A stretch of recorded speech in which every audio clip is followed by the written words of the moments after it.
Firman Tuhan untuk ibadah kita hari ini diangkat dari Galatia 3 diawali dari ayat 23 dan diakhiri ayat 29. Bapak Ibu muda-mudi yang dikasihi Tuhan, mari kita bacakan secara responsorial. Kami akan membacakan ayat yang pertama, ayat 23, 24. Bapak Ibu dengan muda-mudi demikian selanjutnya. Demikian firman Tuhan. Sebelum iman itu datang, kita berada di bawah pengawalan hukum Taurat dan dikurung sampai iman itu telah dinyatakan. Jadi hukum Taurat adalah penuntut bagi kita sampai Kristus datang, supaya kita dibenarkan karena iman. Sekarang iman itu telah datang, karena itu kita tidak berada lagi di bawah pengawasan penuntun. Sebab kamu semua adalah anak-anak Allah karena iman dalam Yesus Kristus. Karena kamu semua yang dibaptis dalam Kristus telah mengenakan Kristus. Dalam hal ini tidak ada orang Yahudi atau orang Yunani, tidak ada hamba atau orang merdeka, tidak ada laki-laki atau perempuan, karena kamu semua adalah satu di dalam Kristus Yesus. Dan jikalau kamu adalah milik Kristus, maka kamu juga adalah keturunan Abraham dan berhak menerima janji Allah. Demikian firman Tuhan, kita nyanyikan firman-Mu menjadi terang.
Merupakan tema yang sangat bagus sekali, merupakan suatu acuan yang sangat betul-betul itu digemari oleh setiap orang percaya. Haleluya, dikasihi oleh Tuhan. Pernah saya dengarkan itu, apalah arti sebuah nama. Kata-kata ini di sebagian orang dinyatakan benar, sebagian orang mengatakan bahwa nama itu merupakan sebuah hal yang sangat penting. Nama sangat mempengaruhi. Coba kita ingat sebentar Bapak Ibu ke kampung halaman kita. Di situ kalau tidak salah banyak nama-nama yang sering dikenal orang.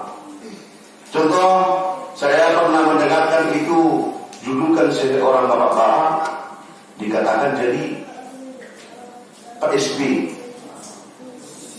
Jadi pertanyaan demi pertanyaan, apa SB? Ternyata Sesudah orang-orang tua membagi tahu, dikatakan bapak ini si SB adalah siapa lebih. Itu menunjukkannya. Yang kedua ada lagi dikatakan siapa lebang. Mungkin bisa terbayang kita di kampung kita masing-masing pasti ada nama-nama yang agak unik. Ada lagi yang dikatakan julukannya Syakuran Guru. Bagaimana kronologisnya, bagaimana latar belakangnya? Hal ini sangat-sangat mempunyai arti. Maka ada nama-nama itu dikatakan yang sangat-sangat itu menyolok. Ada dikatakan Pak DJ. Kenapa dikatakan itu Pak DJ? Bahkan dikatakan si Yesus, karena waktu drama dia melakoni Tuhan Yesus waktu drama.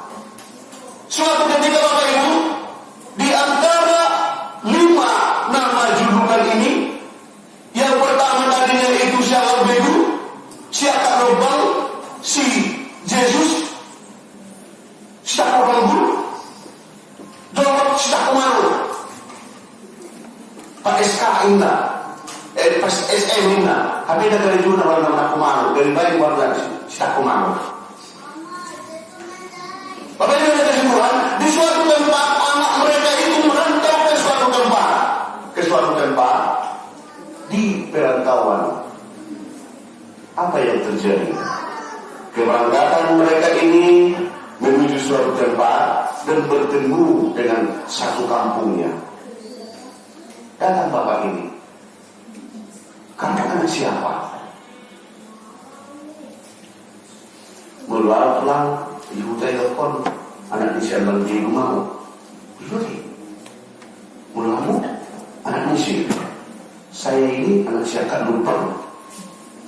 Kamu tanya, anak Mesir loh, anak Syakuran dulu. Kau tanya anak Mesir. Ayo ada sebuah yang nama lagi. Awak telepon anak ni SM. Alai lucu, najulu dia bapak kau mana komando. Alai yang bisa betul di susun hari hidup kumah anak ni Syakuran. Engkau semua berbeda orang. Dibunuh anak Mesir loh. Saya anak Yesus. Dan mereka yang dimaini Bapak Ibu sama-sama mencari suatu pekerjaan di tempat yang belum pernah dijalani mereka. Ternyata nama itu tadi mempunyai suatu fungsi tersendiri dan mempunyai suatu kronologis. Mengapa nama itu menjadi suatu julukan terhadap orang tua mereka? Apa yang terjadi Bapak Ibu yang dikasih oleh Tuhan? Sabarlah ya, kamu tinggal di sini saja dulu. Saya punya rekanan di perusahaan Anda, saya punya teman-teman di pekerjaan yang lain. Saya akan cari tahu siapa yang membutuhkan. Apa yang terjadi Bapak Ibu yang dikasih Tuhan? Dalam tempo 2 hari sesudah pertemuan mereka, ada yang membutuhkan suatu pekerjaan, dan yang dibutuhkan itu tadi adalah hanya satu orang. Maka tanpa berpikir panjang, bapak ini tempat mereka merantau ini langsung memanggil anak daripada si Yesus. Anak ini memperankan drama Yesus tadi. Kau dulu ya, besok kau langsung pergi bekerja. Kamu sabar dulu. Kalau tidak ketemu, kamu cari, nanti saya bantu. Yang menjadi yang pertama sekali diberikan pekerjaan oleh bapak ibu tadi adalah anak dari si Yesus atau yang memerankan drama Yesus tadi. Ada hubungannya bapak ibu dengan tema ibadah kita dari suatu cerita itu tadi, dari suatu nama ini tadi, bahwa kita bersukacita diangkat menjadi suatu tema bahwa kita menjadi anak-anak Allah karena iman dalam Yesus Kristus. Senang atau tidak senang, mau tidak mau, bahwa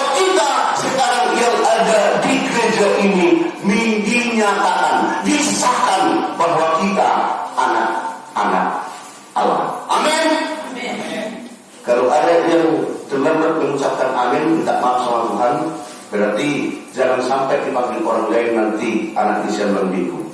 Jadi bahwa kita adalah anak-anak Allah.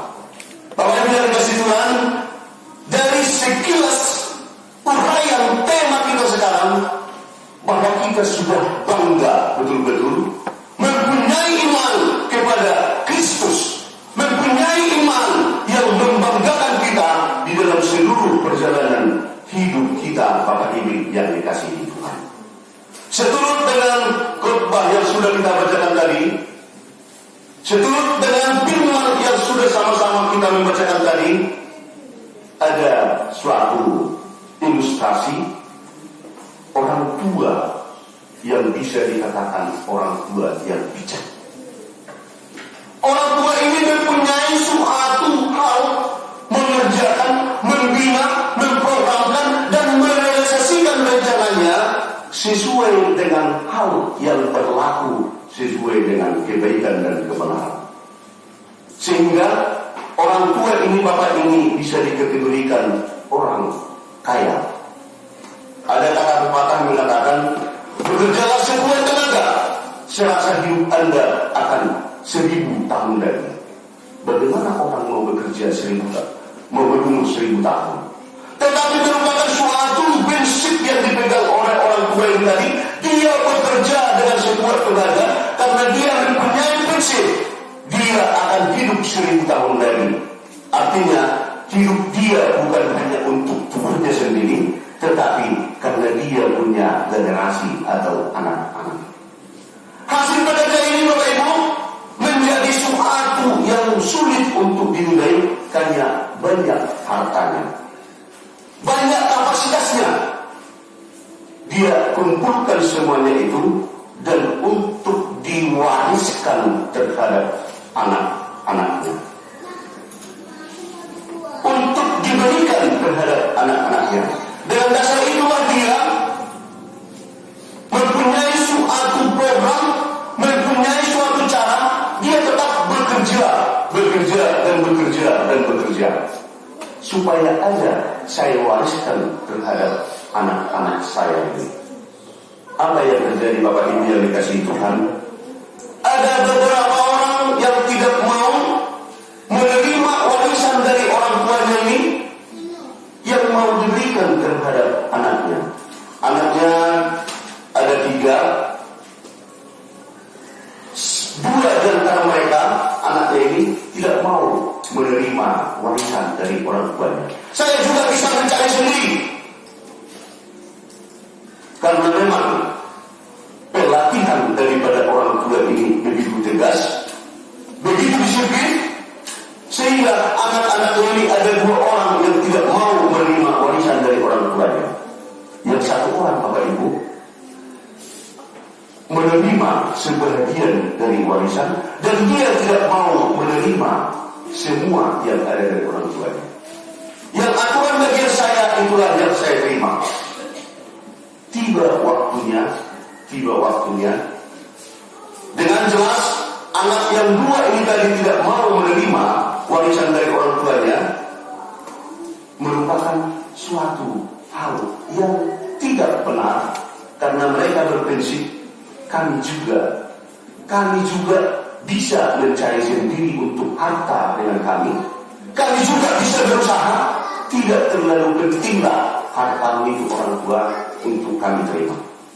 Bapak Ibu yang dikasihi oleh Tuhan, supaya warisan ini bertuhan, supaya peninggalan orang tuanya ini ada yang mempergunakan, maka ada pembantu di rumah itu yang biasanya mengerjakan kebun. Lokasi daripada perumahan orang kaya itu tadi diserahkanlah ke sini, Bapak Ibu. Anak yang lagi malah memilih hidup di dalam penderitaan, hidup dalam kesusahan, tidak mau menerima kapasitas yang sudah disediakan oleh orang tuanya. Kira-kira seperti itulah, Bapak Ibu, orang Yahudi seperti yang kita bacakan itu tadi. Bahwasanya Kristen Yahudi tidak memahami,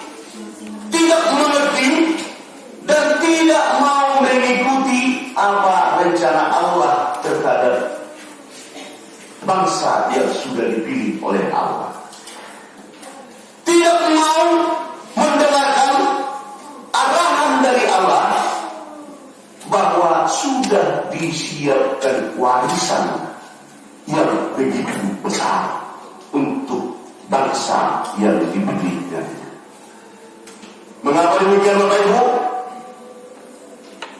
Kondisi mereka membuatkan suatu debat, suatu perselisihan, suatu kontra karena pengajaran daripada guru-guru palsu yang terjadi di Yahudi. Mereka mempunyai suatu pengajaran bahwa hukum Tauratlah yang menyelamatkan bangsa itu. Hukum Taurat sama-sama betul-betul hanya itulah yang bisa memutuskan bangsa itu. Kondisi itu sangat membentuk, sangat tidak terima dengan Rasul Paulus. Dari 10 hukum Taurat yang diterima oleh Musa di Gunung Sinai dari Allah, dikembangkanlah ini menjadi 613 pasal yang wajib dan harus dilaksanakan oleh seluruh Kristen Yahudi di saat itu. Maka dengan kondisi itu merupakan suatu dasar dari Apostel Paulus membuatkan surat, membuatkan suatu penjelasan terhadap Galatia. Itu dasarnya, Bapak Ibu. Perbedaan itu tadi bahwa Yahudi mengatakan bahwa kita ini adalah Kristen, penyelamat kita adalah hukum Taurat. Sementara pengajaran Apostel Paulus mengatakan bahwa yang menyelamatkan kita bukan hanya hukum Taurat, tetapi kasih karunia Allah Bapa yang sudah digenapi melalui kedatangan Tuhan Yesus Kristus. Bukan hukum Taurat yang menyelamatkan manusia itu kalau percaya ataupun menjadi orang Kristen, tetapi kasih karunia Allah yang menyelamatkan kita. Melalui apa? Seperti yang kita baca tadi, sebelum iman itu datang, kita berada di bawah penawaran hukum Taurat dan dikurung sampai iman itu telah dinyatakan. Berarti yang dimaksud dengan sebelum iman itu datang, berarti iman yang dimaksud di sini adalah Yesus Kristus. Di sini kontra atau perbedaan ajaran Kristen Yahudi dengan non Yahudi yang menjadi Kristen. Ini yang dipertegas oleh Rasul Paulus, Bapak Ibu, bahwa tidak karena perbuatan kita, tidak karena tindakan kita, tidak karena sifat kita yang sudah mengikuti hukum Taurat itu semata-mata yang bisa menyelamatkan kita hingga berpengharapan bisa masuk surga. Tetapi bahwa hukum Taurat itu telah digenapi melalui kedatangan Tuhan Yesus Kristus. Maka dengan itu, Bapak Ibu yang dikasihi Tuhan, ada orang non Yahudi yang Kristen bertanya, apakah menjadi Kristen sejati harus mengikuti hukum agama Yahudi? Apakah menjadi Kristen sejati harus mengikuti hukum agama Yahudi? Begitu pertanyaan Kristen non Yahudi. Rasul Paulus dengan tegas menjawab, tidak harus demikian. Bukan bukan hukum Taurat yang menyelamatkan, tetapi keselamatan itu diperoleh karena kasih karunia Allah. Bukan berarti Rasul Paulus mempersalahkan hukum Taurat. Tidak ada yang salah di dalam hukum Taurat, karena itu bersumber dari Allah.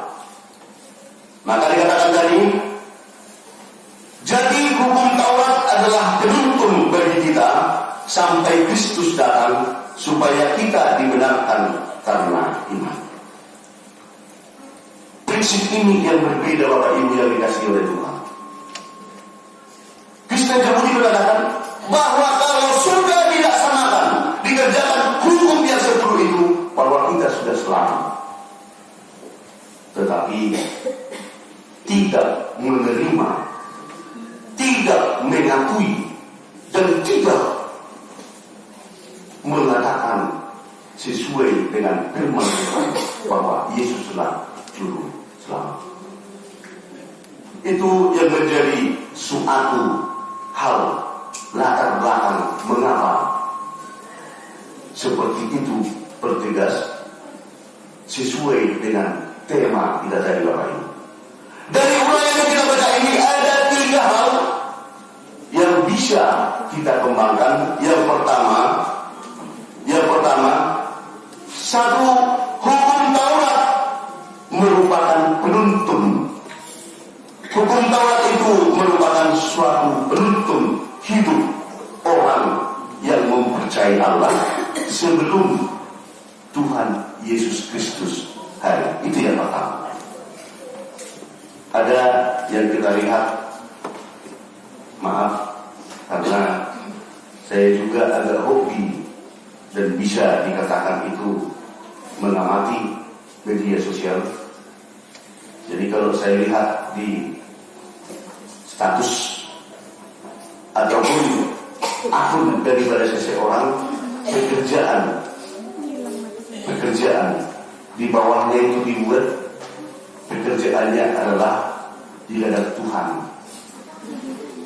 Nah, banyak sekali itu yang saya lihat pekerjaan di Facebook. Di Facebook itu adalah di hadapan Tuhan. Sudah amati bagaimana proses perjalanan hidup dia bisa berhari, padahal status ataupun situasi pekerjaan yang tadi tidak sesuai dengan yang tertulis di akunnya. Kalau dia bekerja dengan Tuhan, mengapa selalu mengata-ngatai orang lain? Kalau dia bekerja dengan Tuhan, mengapa selalu membohongi orang lain? Di situ Bapak Ibu merupakan suatu yang dikatakan bahwa dari firman saat ini kita betul-betul dibenarkan, diangkat kondisi yang sangat berat sekali karena kita menjadi anak-anak Tuhan. Mengapa kita silakan? Karena banyak orang sekarang yang mengatakan hanya percaya kepada Yesus sudah saya pasti selamat. Percaya kepada Yesus saya sudah masuk surga. Jadi sama-sama kuat. Karena firman ini mengatakan percaya kepada Yesus Kristus. Dari sini mengatakan menjalankan hukum Taurat. Bisakah kita berpendapat bahwa kita begitu yakin dengan Yesus yang menyelamatkan kita, tetapi saban hari kita menjalani hidup kita tidak sesuai dengan yang dilarang di dalam hukum Taurat? Secara pribadi saya mengatakan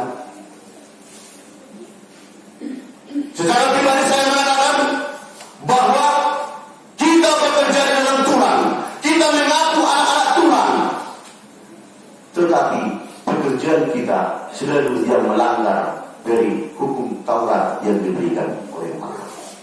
Maka dikatakan bahwa hukum Taurat itu merupakan suatu pagar yang mengawasi kita supaya berjalan hidup di dalam kenyamanan yang percaya kepada Allah. Yang kedua, Bapak Ibu yang dikasihi oleh Tuhan, karena kasih karunia kita dapat pembenaran. Karena kasih karunia Allah, karena kasih karunia Allah melalui Yesus Kristus yang membenarkan kita dengan begitu banyak perbuatan dosa, begitu banyak kesalahan, tetapi karena kasih karunia Allah menebus kita dari dosa, kasih karunia Allah yang bisa memperhadapkan kita terhadap kebenaran Allah, sehingga ini sangat layak kita betul-betul berikan syukur kepada Tuhan. Saya yakin kalau kita merenung hal-hal apa saja yang kita kerjakan yang tidak sesuai dengan yang dikehendaki oleh Allah, saya yakin kita pasti tahu ini tidak sesuai lagi. Tidak benar lagi yang saya kerjakan ini sesuai dengan kehendak Allah. Kita pasti tahu. Besok kali kita bekerja, ini tidak cocok lagi seperti yang dikehendaki oleh. Firman ini mempertegas Bapak Ibu yang dikasihi oleh Tuhan, kasih karunia Allah yang menyelamatkan kita, membenarkan kita, bahkan membuatkan suatu kenyamanan di dalam perjalanan hidup kita, bahkan bisa berpengharapan yang teguh bahwa kita menjadi pewaris di surga yang telah disediakan oleh Allah. Yang ketiga, Bapak Ibu, setiap orang percaya satu di dalam nama Tuhan Yesus Kristus. Ternyata seperti yang sudah kita bacakan tadi, ternyata tidak ada yang membedakan laki-laki dan perempuan di hadapan Yesus. Tidak ada yang membedakan yang ganteng dengan yang kurang ganteng di hadapan Allah. Tidak ada yang membedakan yang kaya dengan yang miskin di hadapan Allah. Bahwa firman ini mempertegas kita sama di hadapan Allah. Semua sama di hadapan Allah. Bagaimana kita sudah betul-betul mempercayakan diri kita melalui baptisan yang sudah sama-sama kita terima, berarti kita tidak ada pemisah-pisahan, tidak ada pemblokan, bahwa setiap orang yang percaya kepada Kristus sama di hadapan Allah, dan semua berpengharapan dapat berpengharapan menjadi pewaris surgawi di tempat yang akan diwariskan Allah kepada kita. Sangat enak, sangat nikmat. Janji daripada khotbah ini, pengudahan daripada pemikiran kita yang begitu banyak itu problem, penyegaran daripada hati kita yang kadangkala diisi oleh kemelut. Khotbah ini mempertegas bahwa kita ternyata menjadi anak Allah yang mempunyai hak mewarisi apa yang disediakan oleh Allah. Kalau kita nyatakan bahwa kita anak-anak Allah, kalau kita bersaksi bahwa saya ini anak Allah, maka khotbah ini mengajari kita agar kita tunjukkanlah dari perbuatan sehari-hari, dari tingkah laku sehari-hari, bahwa benar kita adalah anak-anak Allah. Berusaha untuk membawa kedamaian, berusaha untuk membawa kondisi kenyamanan. Karena itu ciri-ciri daripada anak-anak Allah, seperti yang dikatakan di Matius 5 ayat 9, berbahagialah orang yang membawa damai, karena mereka akan disebut anak-anak Allah. Tidak lucu Bapak Ibu, seperti yang saya lihat tadi, bekerja di dalam Tuhan, padahal status hari lepas hari dibuatkan di situ, maaf, kata-kata yang dari kebun binatang, padahal bekerja di dalam Tuhan. Besoknya lagi ada lagi status yang ditulis sendiri yang datang dari bermacam-macam. Firman ini mengatakan Bapak Ibu bahwa kita anak-anak Allah, mari membuktikan dengan perbuatan, pembicaraan, tingkah, rencana, dan program, dan dalam seluruh perjalanan hidup kita buktikan bahwa kita benar-benar anak Allah, bahwa kita benar-benar mempunyai pengharapan dari Allah, berarti membuatkan suatu kedamaian terhadap sesama kita, karena itu yang dikehendaki oleh Allah. Selanjutnya di Roma 8 ayat 14, semua orang yang dipimpin Roh Allah adalah anak Allah. Bapak Ibu yang dikasihi Tuhan, minggu-minggu kemarin sudah dibicarakan di dalam hidup kita bahwa kita pasti mempunyai roh di dalam hidup kita.